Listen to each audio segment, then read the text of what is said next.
Welcome to the 53rd episode of the Animal Riot podcast, brought to you by Animal Riot Press, a literary press for books that matter. I'm your host, Brian Birnbaum.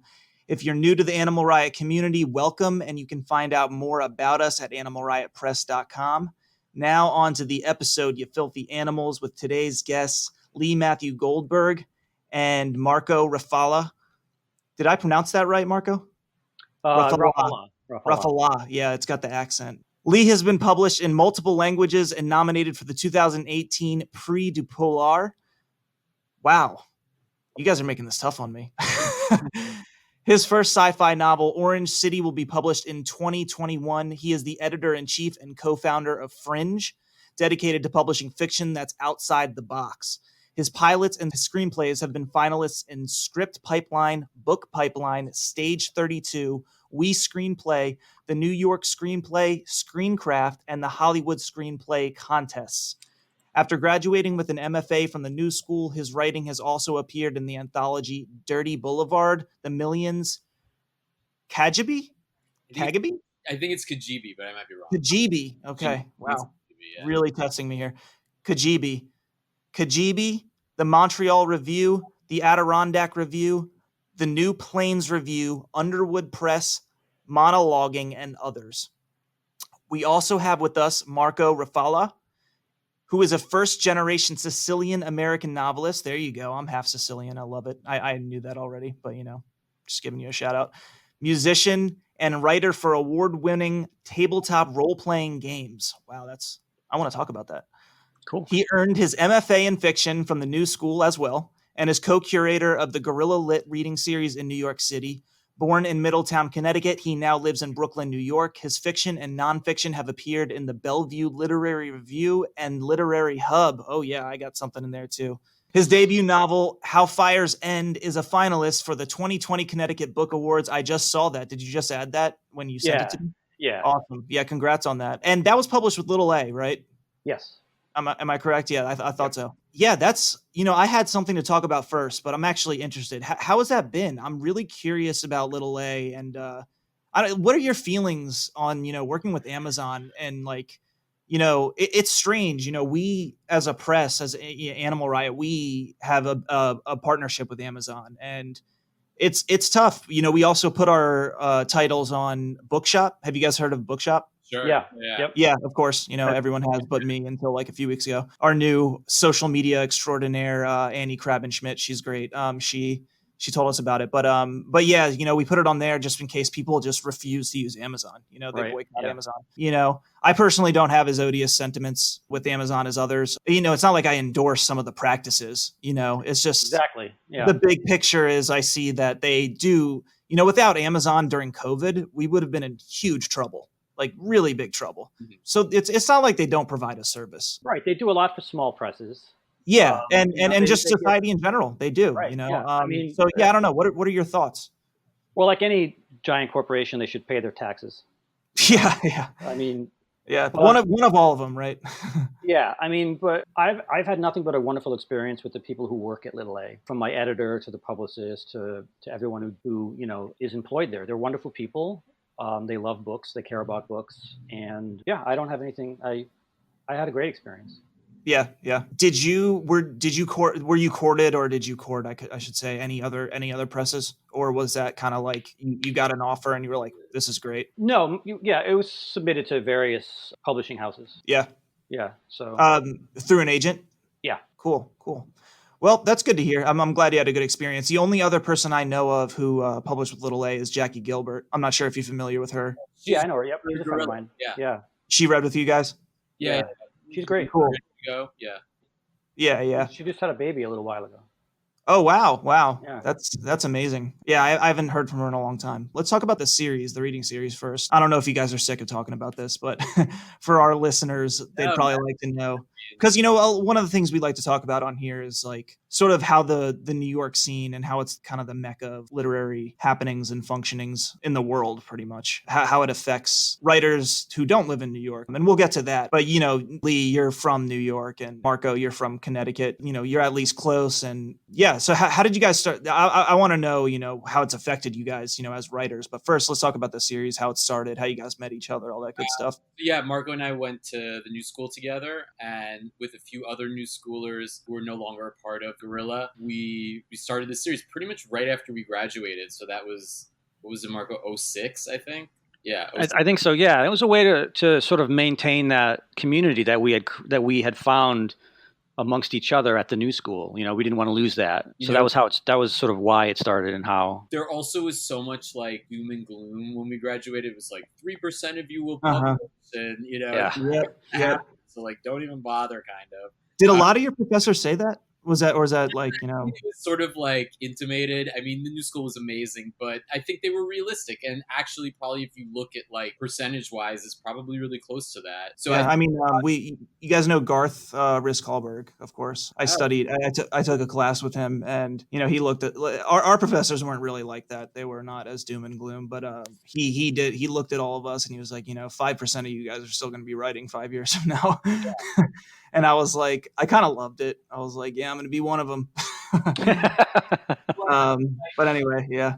People who were really like almost serious, like this potentially could be a career or a side career at least, I think are the ones that wound up still writing, still actively trying to publish. And there are other people, I think it was, more of like a hobby and an interest. And, the publishing industry, it's tough as hell and you're rejected all the time. And I think if it's not a complete passion of yours, it's very hard to kind of go forward. Yep. So Guerrilla Lit became, like a safe haven. It was a place we could read our work. We could meet other writers. We could hang out with each other post-graduation. And now, almost 15 years later, we're still doing it. We've moved places, but it's still the same Guerrilla Lit. Nothing has changed in terms of that. Yeah. I have to go back to what you said about it being a hobby. I don't know. I feel kind of mean for saying this, but it's also really true. It's like, it always blew my mind that people would go to an MFA program, just to indulge in or even realize that it's a hobby, It was just crazy to me. And it's true, though. It's true. I guess other people have a little bit more disposable income than me. And I'm sure Margot could say the same. It was like, I was serious about this as what I wanted to do with my life. And I was going to put everything into it. And the MFA was a stepping ground toward that. Exactly. And it's also a teaching degree. So, initially I thought, well, at least I could. And at the time, I think I was like doing customer support online for a company, answering phones and and doing stuff over the computer. And I thought, I could have this teaching degree, and then afterward I can get a job teaching writing. Wouldn't that be fun? Wouldn't that I would enjoy that? Turns out I didn't enjoy it. I tried it and I hated it. Yeah. So, and it just wasn't me. And I didn't want to be one of those teachers that should never have been a teacher. You know what I mean? Yeah, just going through the motions. We've all had those teachers, right? The ones that actually don't like their job. Yep. So I did it for a couple of semesters, and then I was like, no, this isn't for me. I'm out. Yeah, I mean, we've all had those teachers. I would say there's very few teachers who are really dedicated, which is sad. But yeah, I think I've had 2 or 3 in my life that I could say they came to class like every day, like it was their first day, which is interesting. So what happened with, so you guys created the series with some other people. Did other people just go their separate ways? They moved out of the city mainly. Yeah. Like we have a close friend who runs a reading series now in Hudson, New York, volume reading. Oh, cool. So she was one of the initial people. Another one moved to LA, and then Marco's wife, Camelia, about, what was it, 4 years ago, I want to say now? I think. Probably. Yeah. Whenever it was that Danny moved to Hudson, right, sort of Camelia stepped in. Danny's place, and now the 3 of us run it together. And while we miss everybody, it's better 3 than when we had 5, because 5 was just a lot of like, and 3, it's like we all have our roles, and it some of it runs itself a little bit now as well after doing it this long. Yeah, that's kind of exactly what Katie and Devin say about Animal Riot. Yeah, so I mean, it's amazing. How long have you guys been running it? We started, I think, 07. Wow. 07.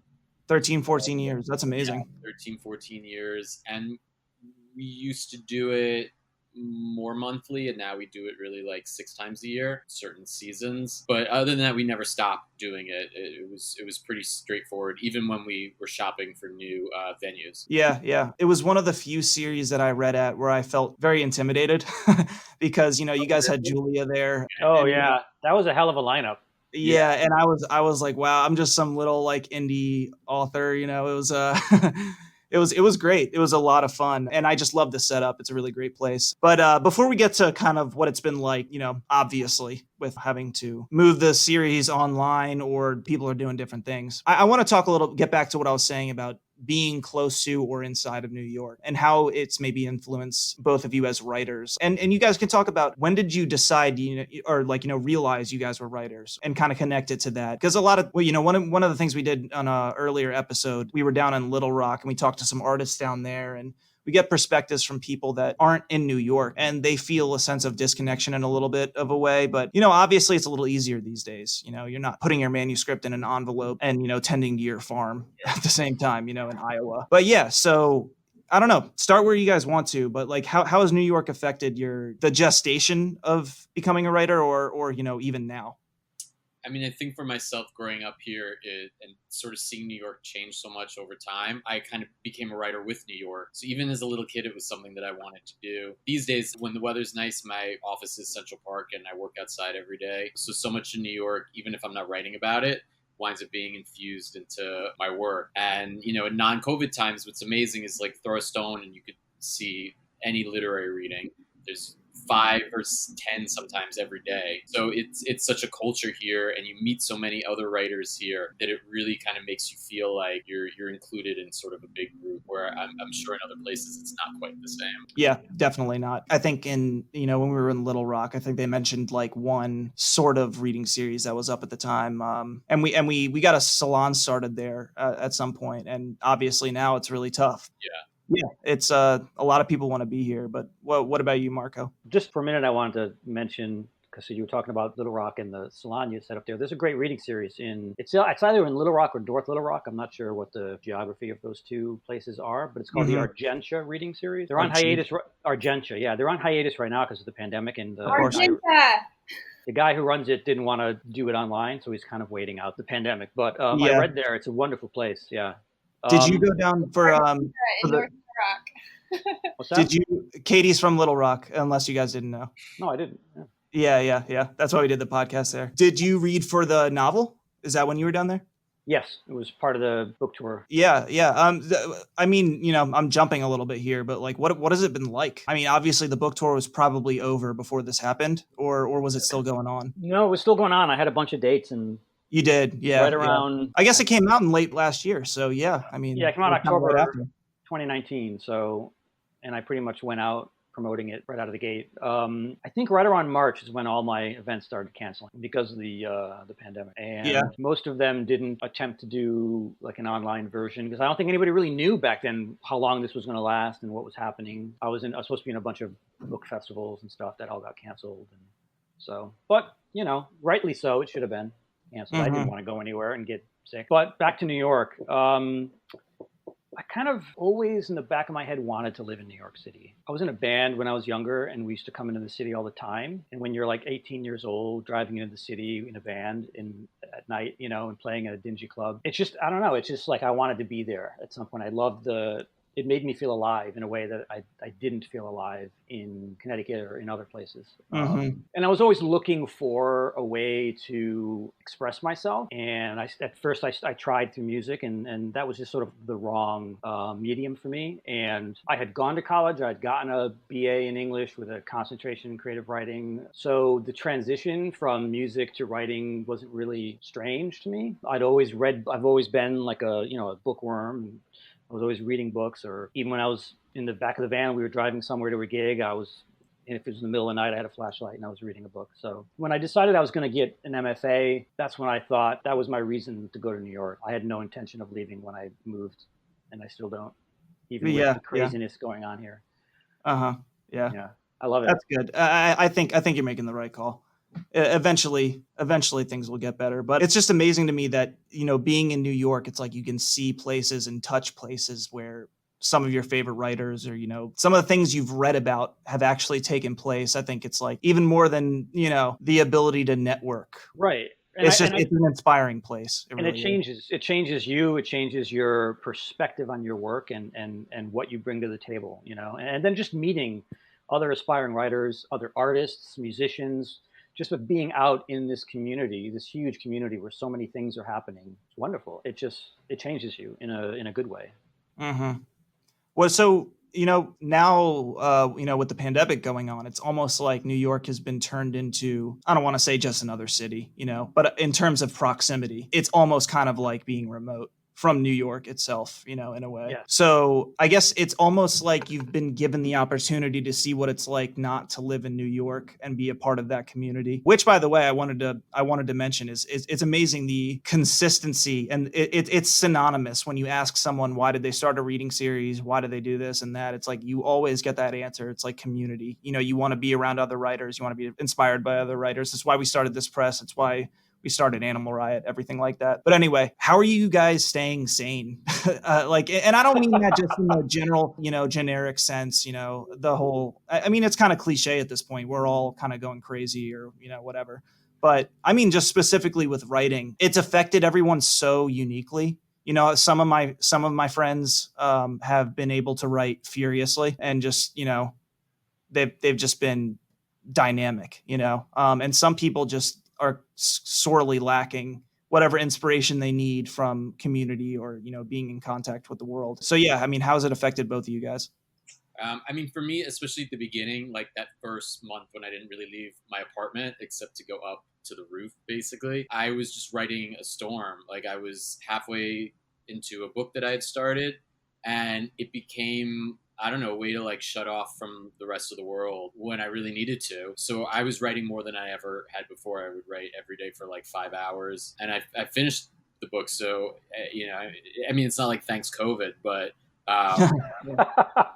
it like kicked my ass where I don't think I would have finished it that fast. I mean, now I had a book come out last week, so the last couple months has just been like publicity for that, and that's been its own weird animal related to yeah, distance wise. Yeah, I didn't know it came out just last week. I thought it was actually still yet to come out. I know, I missed it too. I was like, wait, your book came out already? Wow. What happened? Yeah, That's another so after effect of COVID.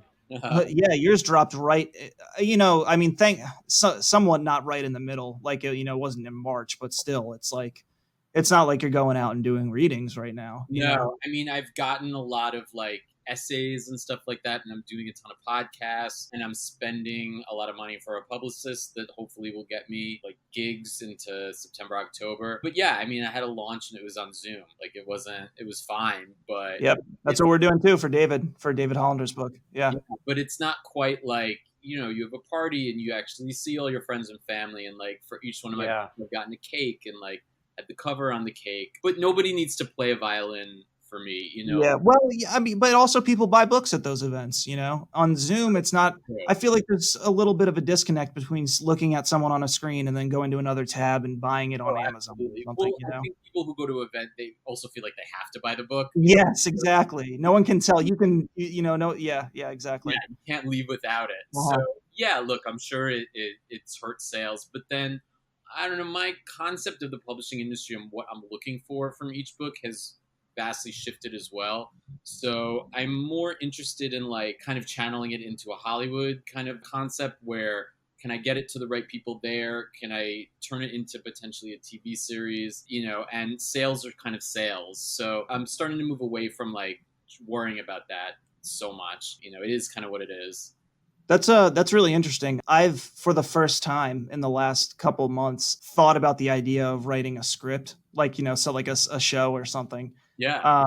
Do you see a book as a sort of vicarious means into writing like a show in a way, but you also write screenplays, obviously. Yeah. Well, they had one of my books was optioned. It went through this whole kind of rigmarole in Hollywood, and then ultimately somebody else wrote the screenplay and it was garbage and the whole project fell apart. So my goal now is with each of my books, I'm writing the script based on it. And then if it falls, at least it falls on my hands. There you go.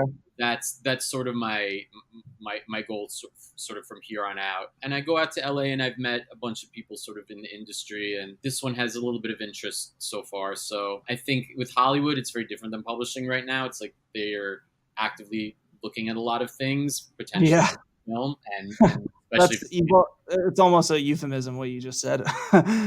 It's it's like it's tough. I mean, the literary business. Going back to what you guys said, it's like if you're not passionate about it, it's Right. What are you doing? Because Exactly. it's like, if anyone's writing to try and get famous, it's like the most inefficient route you could possibly take. Yeah, you no, know? I genuinely love it. Like Yeah. writing a perfect sentence is like that's a highlight. Right. Of Yeah. so I think it's true. Anybody going into it for other reasons is wrong. But I think also you should keep your mind open about what potentially could happen with anything that you write. These days you have access to anybody through Instagram, through all of these sort of other filters that you never know who might be interested in and sort of change your life in terms of that. Yeah, that's true.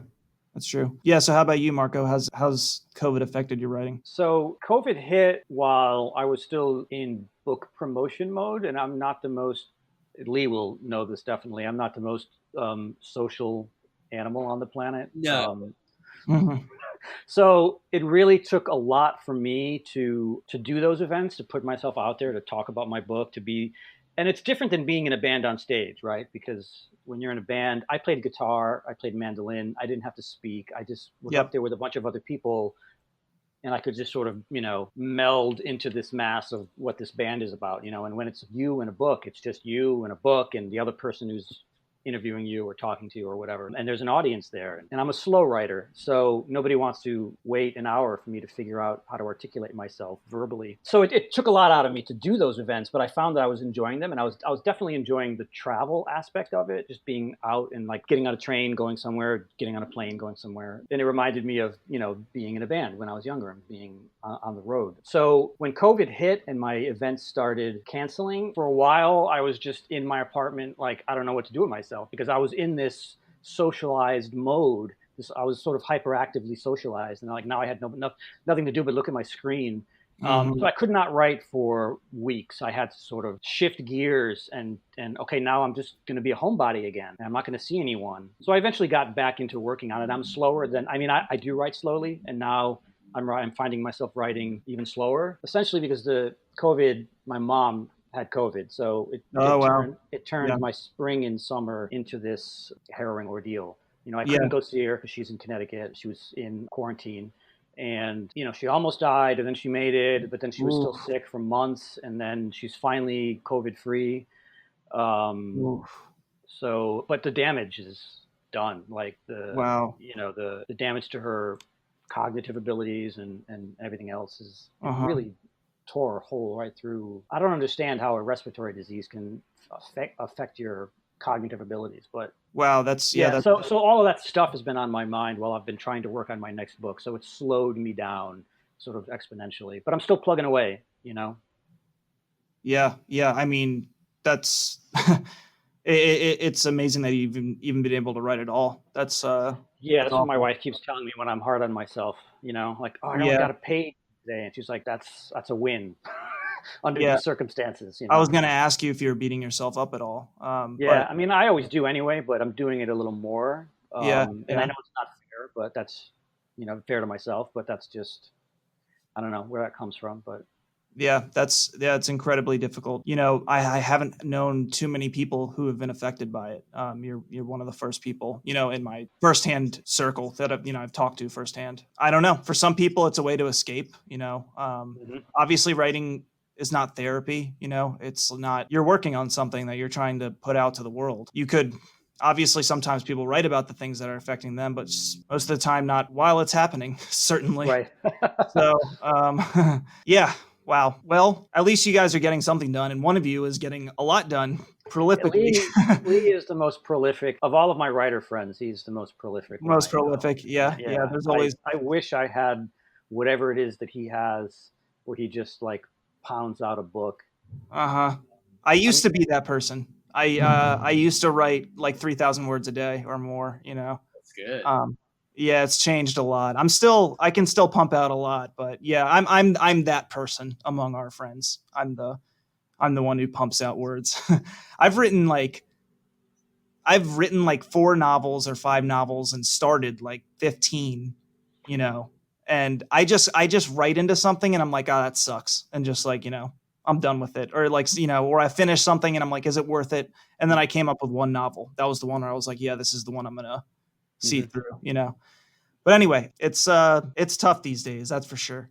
So, I saw on the site that you guys have moved this series to Zoom. Is that still happening, or what's going on? Yeah. So in the spring, so normally we have our reading series at Dixon Place in the Lower East Side, and we love that venue, and the Yeah. people who work there are wonderful.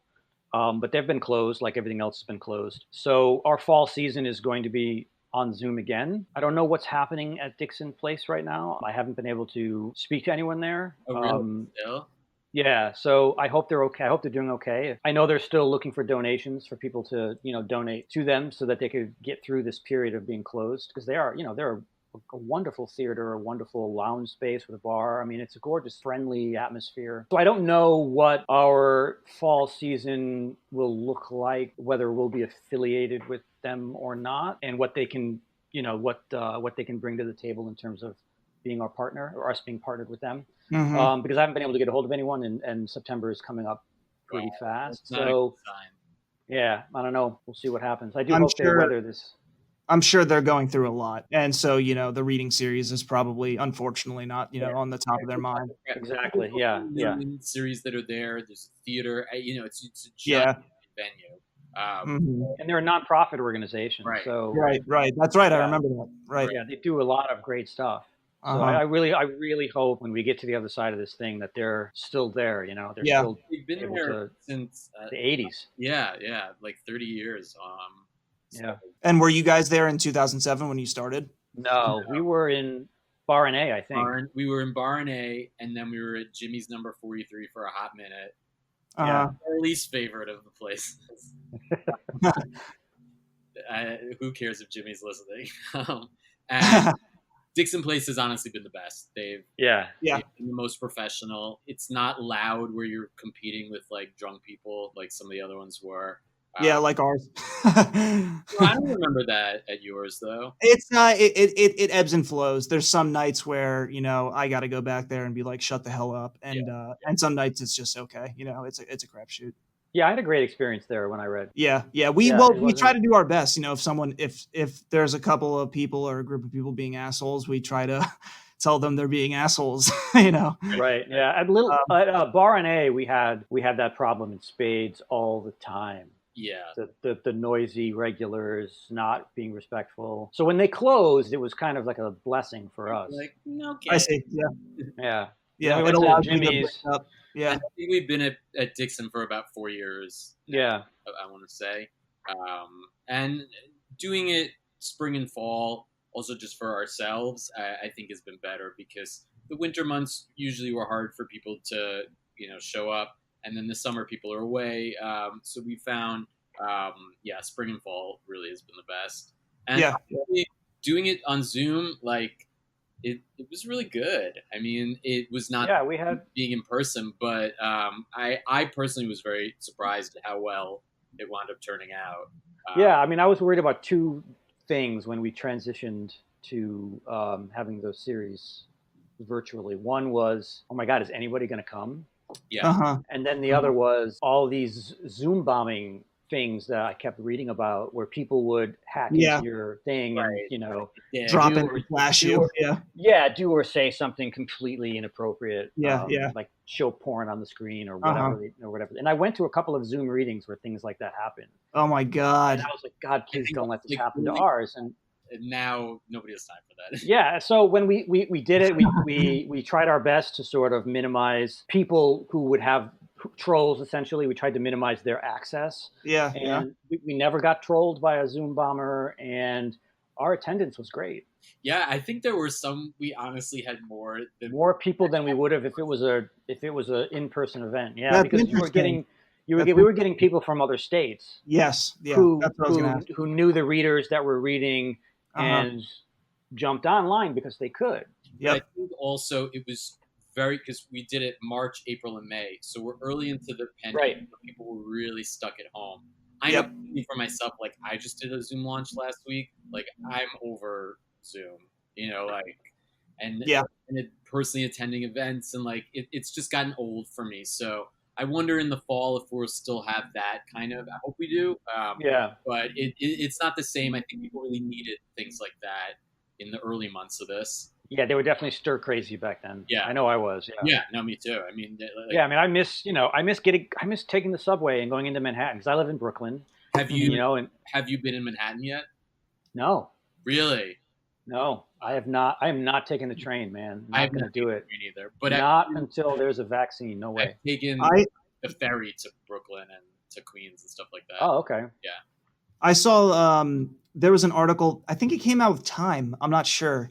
I'm not sure if you guys saw this a couple days ago, but there was a theory. It was like co-signed by a bunch of doctors, but some woman wrote a piece saying that she thinks that it's, it's been common theory that respiratory illnesses are not passed through aerosols, like basically sprayed through the air. Mhm. But there's a few doctors that now think that it's very possible that this is the way it's happening because there's, it's been shown that a lot of people outside are not getting sick. Right. But once you get indoors where kind of particles can just like bounce off each other, like, Right. Poor ad ventilation or ad whatever. infinitum. But you know Yeah. what I mean? Yeah, poor ventilation, all that stuff. So yeah, I just found that interesting. I guess we'll see. I know what you mean, Lee. The Zoom events are I Not for I me. tapped out. I Yeah. tapped out a while ago. It's tough. It's really tough. It's tough. It's not the same. Like I do a poker game with friends every 2 weeks, and like that's all I have in me Zoom wise anymore. Yeah. But I want to get back to it because I feel like it's bad for my mental health. But but here I am looking at you guys. Well, podcast, so, that's different. That's what did you say? Podcast, that's completely different. It's Yeah. not like Yeah. So I was thinking, maybe you guys want to prelude this with what you guys are working on right now. But I was also thinking that maybe you guys, if you're down for it, we can do a reading.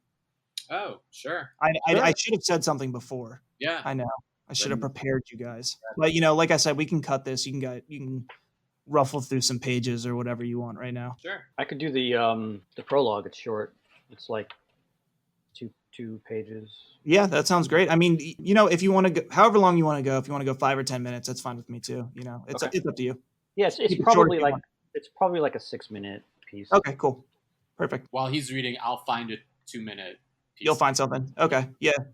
Sounds good. There's a 2-minute chapter somewhere. I had 3 brothers, she began, but now Nella took a deep breath, held it in, let it out slow. Now I am the last Vassallo. After me, there will be no more. But our families, yours and mine, they were there in the beginning with the statue. She paused to sip her hot cocoa. The boy watched her, hungry for more. He didn't move, not even to brush the curls of unkempt dark hair from his eyes. Her face wrinkled into a smile, and she set the cup down, still holding it with both hands. She continued, not stopping until the cup had long grown cold. My father told my brothers and me the story of how the statue of Saint Sebastian came to the village of Melilli, the village we once called home. Like so many stories, this one started with danger. A ship was caught in a furious storm and ran aground in Megara Bay. The hull cracked open on the rocks and the waves pushed our saint ashore. All the sailors survived. They thanked their cargo for their lives, but none of these men could lift the statue to carry it off. Word spread, first among the shepherds, then to the local villages and cities, until news reached the bishop of Siracusa. In 3 days he came with clergy and a crew of men to claim the saint. Again, the saint was too heavy to lift. From all over the province, people gathered on the beach, waiting their turn to try to break the spell and lift the statue. Some of the men built a fire, some of the women cooked. At night they prayed, and in the day their prayers failed them. When the procession from Melilli arrived, our priest claimed the statue, saying, "Since the making of the world, Saint Sebastian has been painted here on the grotto wall in our village. Here before even Sebastian himself was born.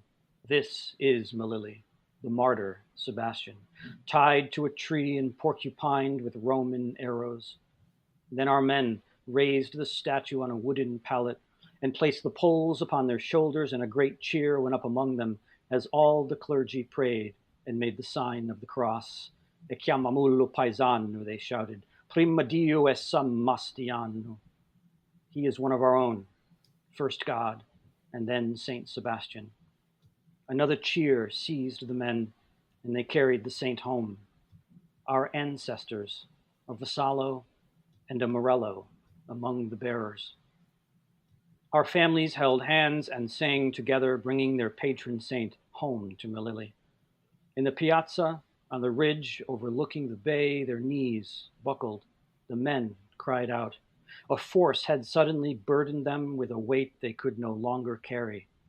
The priest kissed the wooden crucifix around his neck and said, "No man can shoulder the might of God." So they left the statue there and built a church around it. This was May 1414. As children, my brothers and I loved that story. As children, we believed, as everyone believed in those days, that Saint Sebastian would protect the people of Melilli forever.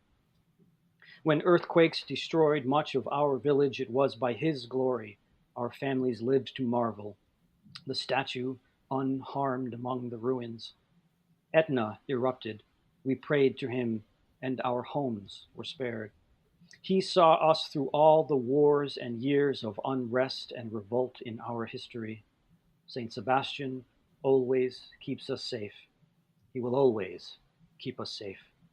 My father said these words as we hid in the cave, the war raging just outside. Gunfire cracked the air. Bombs whistled as they fell from the sky. Beneath our feet, the ground trembled. The cave shook like it might come down on top of us any minute.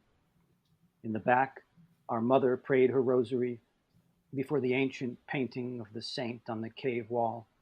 She wanted me, her only daughter, by her side, but I wanted to work with my father and brothers. We hulled a bushel basket of almonds, the only food left to eat. All around us, Germans and Allies fought. Such noise as you would never imagine possible. Wow, beautiful. Thank you. I have like an intense fascination with everything revolving around World War II. A lot of the times with World War II stories, obviously you get the macro picture. It's an interesting glance at something very intimate inside something that's not as much talked about. I mean, Italy was used as a battleground, Yeah. I also have a fascination with that time period and with Italy in particular. My father was born in Sicily and he was a boy during the Second World War. So the book is inspired by a lot of what he told me about what life was like in Sicily during that time, and also about family history and the local folklore in Melilli about there's patron saint and all of that. But I'm definitely more interested in that time period. I'm interested in the perspective of the civilian in these giant global conflicts, Yeah. And how it affects them. Yeah. I think about it all the time, especially with the bombing. It's just like terrifying. Lee, given by your last name, are you Jewish? Yes. You guys could be my fathers. I'm half Jewish and half Italian. It's funny. The Sicilian side of my family, they were already in America at the time, and they weren't involved in that war. But my great grandfather died in the Dutch Schultz gang wars. Oh wow. Yeah. So yeah, that side of my family's been over here for a long time. Yeah, so my father's grandfather, to avoid getting drafted into World War I, came to the United States and stayed here until it was safe for him to go back. And then, so he raised his son, my grandfather, with all these stories about how wonderful America it was, and how it was the land of opportunity and all of that. And so he had this dream to one day have enough money to bring his entire family to the United States. So I kind of owe being here to him being a draft dodger, I guess. Yeah. That's amazing. It's amazing how some of our family members just like sacrifice their existences for their kids. And it's amazing to me because I just don't have that impulse. It sounds terrible, but I don't even want kids anyway. Everyone who's listening, definitely check the How the Fires, and it's great. It's great. I want to talk to you about the book more sometime, but Sure, happy to. we'll have that chance. So Lee, are you going to read from your most recent or something you're working on, or what do you Sure. got? Yeah. So I'm going to read from The Ancestor, which came out about a week ago. And it's about a man who wakes up in the Alaskan wilderness, believes he was frozen on ice, he has amnesia, and as his memories come back, he starts to think that he was from the gold rush era and he was a prospector that literally came to Alaska and then became suspended. So this is from around the middle of the book. And is it contemporary times? Is it? It is set in present day Alaska, and then about a third Okay. is his memories or his belief of his memory Right. in the late 1890s during the Alaskan Gold Rush. Yeah. Interesting. Okay. So through the woods, Wyatt stumbles. The warm front hasn't hit yet. Everything on ice. He knows he should be cold, but doesn't feel the shock. It's what's allowed him to freeze for a century. Blood in veins different than other humans. A heart that could withstand. He's seen kin of his with the same ability before, a clue to their immortality. Digging in his pockets, the needle's been left behind, but the baggie remains. He scoops some on his index finger, takes a snort, decides that's not enough and does it again. Jolt to his brain and then everything goes numb. Eyes sparkling with crystals, stars reflected in his gaze. He's all-powerful, all-seeing, pouring through layers of the past until he reaches the memory he desires. The coldest day of the year, 1897, Little Joe's first winter, and a window remaining open all night. Barefoot in the morning, the chill spills over his toes through the crack in the doorknob like a snowball. His heart punches as he bursts inside and finds Little Joe in his bassinet right against the windowsill, blizzard flakes covering the child's purpling face. He grabs him, rushing to the fireplace in the living room, brushes the packed snow from the baby's eyes, listens to his chest for a heartbeat, relieved to hear a steady purr, cooks him over the fire until limbs begin to magically uncrack, a wail that causes his own tears to fall as the child's face turns beet red. Joe surely should be dead, but a heart still beats. He can visualize the child while back in the woods, tucked in a snowbank, pale blue and flirting with death. This is how he must have looked all those decades in suspension too, but his own heart still beats. It had to. What unites you and me, he asked his zombie child. What makes us able to withstand such temperatures? On Saturday, he'll be meeting his other kin, a great-grandson he was informally introduced to at Aylan's, and even more his grandson, a direct link to Joe. Joe's child would have insight into what kind of man his son became. We're closer now than we've been in a long time, he tells the baby, an ice block in his hands, but alive and writhing. A giant hand sweeps down from the sky, not connected to any body. It scoops him up, forcing the child to fall from his grasp. As he's carried away, the baby's framed by snow, a bleeding dot amongst the stark white. What could be heaven, but he cannot stay there for long. Doesn't deserve absolution. He'll descend to an opposite destination. The giant hand plunging down now with Wyatt locked in its fist. Smell of smoke until his nostrils are on fire. A pit of flames awaits, ready to char his sins. While the cries of Little Joe never cease, a constant ringing in his melting ears. Thanks. Is he? So obviously, if this question gives away too much, don't answer it. What he takes in the beginning, is it just a standard drug? Like, is it like heroin or something, or? Yeah, so Or, there. or I guess it would be morphine if it was that time. I guess I don't know. Yeah, I don't know. It's in the regular. He's in the present yeah, time. in the present time, there's a Native American reservation close to where he lives, and he falls in love with a woman there who provides him basically the heroin. And Okay. heroin allows him to kind of jump back in time Okay. and access those memories. Yeah. And obviously, it has its dark side to it as well. Of course. Yeah. Messes him up even further. Interesting. Very interesting. Awesome. I am curious because you guys both mentioned how COVID has affected your writing, but what are you guys working on now? Because now, Lee, you just dropped a book. And you just said you finished a draft of another one, or did you finish? What is? Done. I finished it, and my agent has already read it.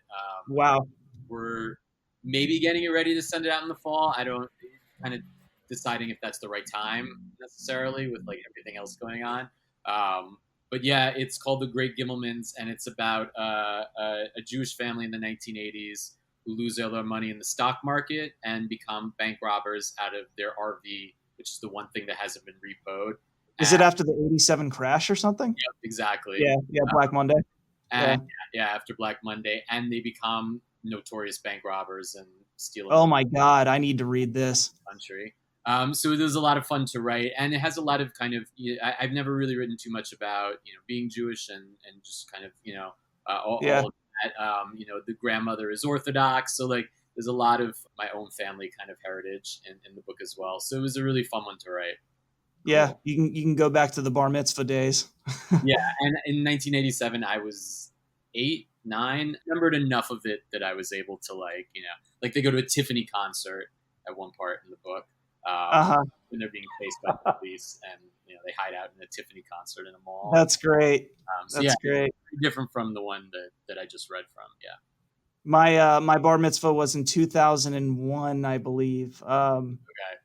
It was somewhat close to 9/11. I think it was a few months after. Okay. I had a friend whose bar mitzvah was on my birthday, which is 4 days after 9/11. Wow. And it was strange. What's that? He still had it, even though it was like 9. He still had it. Yeah. I mean, it was just I guess they thought it was for the best. It's like keep going. But speaking of the stock market, I took all of the money I got from my bar mitzvah and I put it into IBM stock, and I just remembered that recently. Oh my God! And there were actual certificates, like pieces of paper. Sure. That must. Oh my God! It was amazing. Like it must have. My dad did the same thing. He invested all the money into stock from your bar mitzvah. Yeah. And it's brilliant. It's like worth a lot, Yeah. So if you lost those pieces of paper, would there be no like? I think so. Screwed? I saw someone on Reddit the other day. They had those certificates as well, but they were from the 70s. Yeah. And so the shares had split a few times since then. So they actually were like the broker there, whoever their broker was or something, said that they were disqualified or something because they didn't get the shares. Shouldn't be right? Because my father passed away about 2 years ago, and he had a ton of physical stocks from the 70s and the 80s. Yeah. And literally about 2 years to get all of them actually transferred over. And a lot was because a lot of those companies no longer existed. Yeah. You still can get your money back. So like, it was a lot of financial work. And as long as you have a good financial advisor, they should be able to. Yeah. That's what I and like things like that. But you can get your money if you're really persistent. Yeah, my totally unprofessional opinion was there's no way that you just can't get your money back. There's no way if you have it. But anyway, so yeah, that was great. So that's from your book coming out whenever it gets signed, I assume. That's what you guys are looking for now. Oh, with the from what you just read, ones or the Ancestor. The Ancestor. Yeah, so the Ancestor came out last week, and that's the one from this. That's right. We're talking about. I got my stories mixed up. We were talking about the one with the crash. Right. That's the one you just finished. Got it. Yeah. So that one, I have no idea. That's how prolific you are. It's. I can't even keep them straight. Yeah, we'll see. Hopefully, my agent sells it. And I don't know. I feel like that one has a more mainstream chance. So hopefully, it lands. It sounds like it. It's funny. The book I'm working on now. I finally. As I said, I come up with 80 ideas and drop them before I find. I can just tell what's like clicking with me, Sure. It has a little bit to do with the market as well, except it has a speculative twist. I guess it would, kind of like your Ancestor Alaskan story, like a little speculative twist like that. But someone who basically can. He gives them closing prices, so all he has to do is make the right bets and he wins, and it's easy. And then it progresses into this kind of like science fiction-y speculative thing. Sure. Anyway, but Marco, okay, so for you, How Fires End, everyone needs to pick that up. Is there a specific channel you'd like them to visit? Wherever they can get it. Yeah, wherever they buy books, where they feel comfortable buying books. It's available on all the mediums, I assume. Yeah, so it's in audiobook, it's paperback, it's hardcover, and it's on Kindle. So yeah. Little A does a really good job with their. We tried to kind of mimic a little bit of what they did in terms of creating a really nice like paperback, Mm-hmm. Yeah. So it was great to talk to you guys. Do you have anything else you guys want to mention? A shout out? Any shameless self promotion you want to make before we sign off? When are we back with Guerrilla? What's the date? Let's talk about that. Let me look at my calendar. Hold on. It's the Wednesday. And it could be Zoom. It most likely will be Zoom. It'll be Zoom. September 30th, we're back. September 30th. Yeah. So Lee is reading, and Susan Buttonweiser, and I can't remember who's the other reader. I know. I said Lee. Yeah. Who's the third one? You brought her. He's used to being called Matthew now because I called him Matthew again. I could look through the third. I can't remember off the top of my head. Okay. Cool.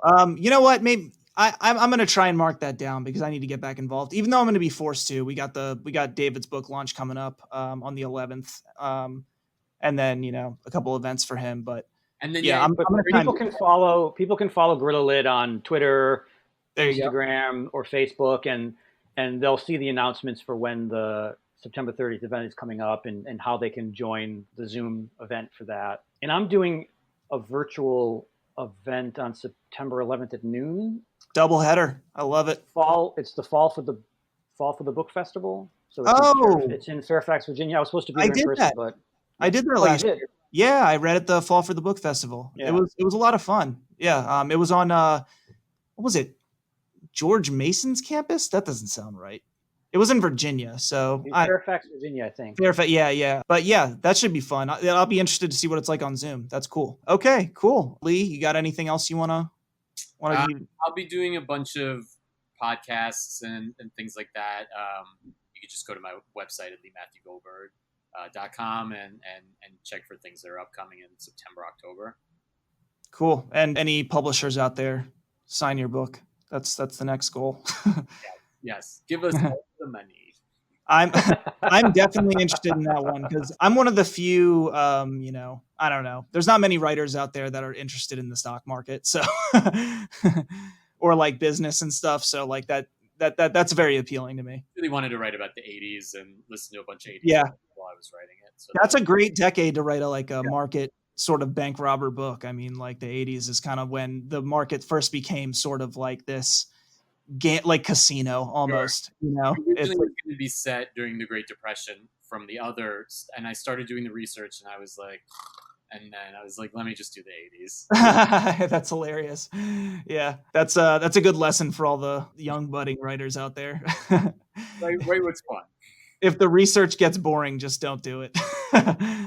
Okay, that's it for today's episode. If you like what you heard, please subscribe and review on whichever platform you're listening. You can get in touch with us on Twitter, Facebook, and Instagram at Animal Riot Press or through our website, animalriotpress.com. This has been the 53rd episode of the Animal Riot Podcast with your host, Brian Birnbaum, and featuring Lee Matthew Goldberg and Marco Ruffala.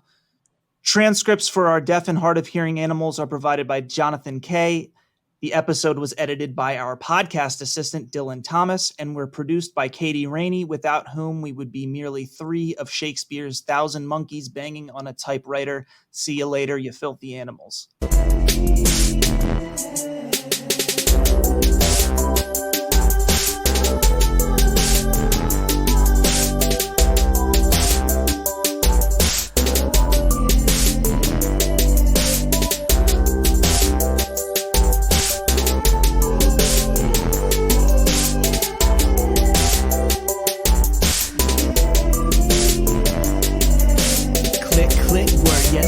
It's the burn, bombing on y'all and getting gully as the fern.